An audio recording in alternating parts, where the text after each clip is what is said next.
परमेश्वर पिता का और उसके पुत्र हमारे उद्धारकर्ता प्रभु यीशु मसीह का धन्यवाद हो कि आज से हम आपको प्रकाशित वाक्य यानी कि रेवलेशन के बारे में काफ़ी कुछ बताने की कोशिश करेंगे और छोटे-छोटे वीडियो में बनाएंगे ताकि आपका ज़्यादा समय खराब ना हो, बल्कि आप इसी समय में प्रभु की बहुत सी बातों को आप सीख सकें। आज का जो वचन है वो प्रकाशित वाक्य उसके 1 अध्याय और उसके 3 पद को हम देखेंगे। Revelation chapter 1 verse 3। और यहाँ पे परमेश्वर के वचन में इस प्रकार से लिखा हुआ है, धन्य है वह जो इस नबूवत के वचनों को पढ़ता है और धन्य है वे जो सुनते हैं, इसमें लिखी हुई बातों का पालन करते हैं, क्योंकि समय निकट है। ये वचन बहुत ही महत्वपूर्ण है और उत्साहजनक है। इसको पढ़ने और मानने वालों के लिए बहुत आशीष है। इस पुस्तक को प्रेरित यूहन्ना ने लगभग 95 और 96 एडी में पतमुस नामक टापू पर निर्वासन के दौरान लिखा था। प्रारंभिक कलीसिया की स्थिति उस समय मसीही विश्वासियों रोमन सम्राट डोमिटियन के भयानक अत्याचारों का सामना कर रहे थे। उन्हें सम्राट को प्रभु और परमेश्वर मानने के लिए मजबूर किया जा रहा था।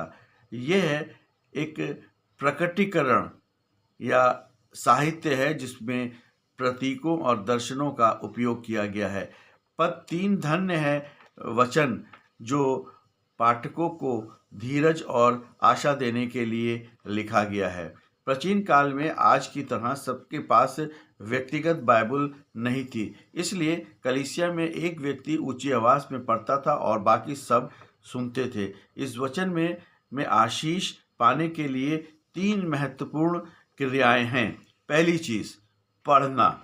आत्मिक रूप से केवल शब्दों को दोहराना नहीं है, बल्कि परमेश्वर के रहस्य को जानने की भूख है। जो व्यक्ति वचन को पढ़ता है वह अपने मन को पर संसार के शोर से हटाकर स्वर की आवाज की ओर ध्यान लगाता है। सुनना। बाइबल को सुनने का अर्थ केवल कान को नहीं खोलना था, बल्कि उसे ग्रहण करना था। इसका अर्थ है कि परमेश्वर के संदेश को हृदय में उतारना और उस पर मनन करना। मानना या पालन करना ये सबसे महत्वपूर्ण हिस्सा है। यूनानी शब्द टैरको का अर्थ है रक्षा करना या संभालना या संभाल के रखना।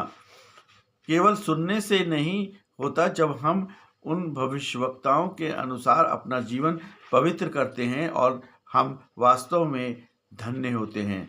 समय निकट है। ये विश्वासियों को चेतावनी देता है कि वे आलस्य में ना रहें। न्याय और प्रतिफल का समय कभी भी आ सकता है। कैलेंडर में निकट का अर्थ है केवल घंटों या दिनों से नहीं, बल्कि इस बात से है कि मनुष्य इतिहास का अगला पड़ाव यीशु मसीह के दूसरे आगमन की ओर देख रहा है। प्रकाशित वाक्य 1:3 हमें ये सिखाता है कि यह पुस्तक डराने के लिए नहीं, बल्कि तैयारी के लिए दी गई है। यहाँ 3 आशीषें हैं, पढ़ने वाले के लिए, सुनने वाले के लिए और आज्ञाकारिता है। पूरी पुस्तक का केंद्र यीशु मसीह की विजय है। जो इस वचन को थामे रहता है वह संसार के क्लेशों के बीच भी विचलित नहीं होता, क्योंकि उसे पता है कि अंत में जीत यीशु मसीह की होगी। यह वचन हमें एक सक्रिय मसीह जीवन में जीने के लिए बुलाता है। जो आज्ञा मानेगा वह अब उन गहराइयों को समझ पाता है जो दूसरों के लिए गुप्त है। यीशु मसीह में विजय होने के लिए विश्वास करना, पापों को क्षमा मांगना और पापों का पश्चाताप करना और यीशु मसीह को उद्धारकर्ता के रूप में ग्रहण करना, यही जो है सबसे बड़ा कार्य आज हमारे जीवन में होना है। इसलिए इस बात का हमेशा आप ध्यान रखें कि हमें तैयारी में आना पड़ेगा। अगर हम तैयार हैं तो हम यीशु मसीह के साथ हमेशा आगे बढ़ेंगे। इसलिए पढ़ना है, सुनिए और आज्ञाकारिता में चलिए। यही प्रभु यीशु मसीह मुझसे और आपसे चाहता है। प्रभु यीशु मसीह आप सभी को बड़ी आशीष दे। आमीन।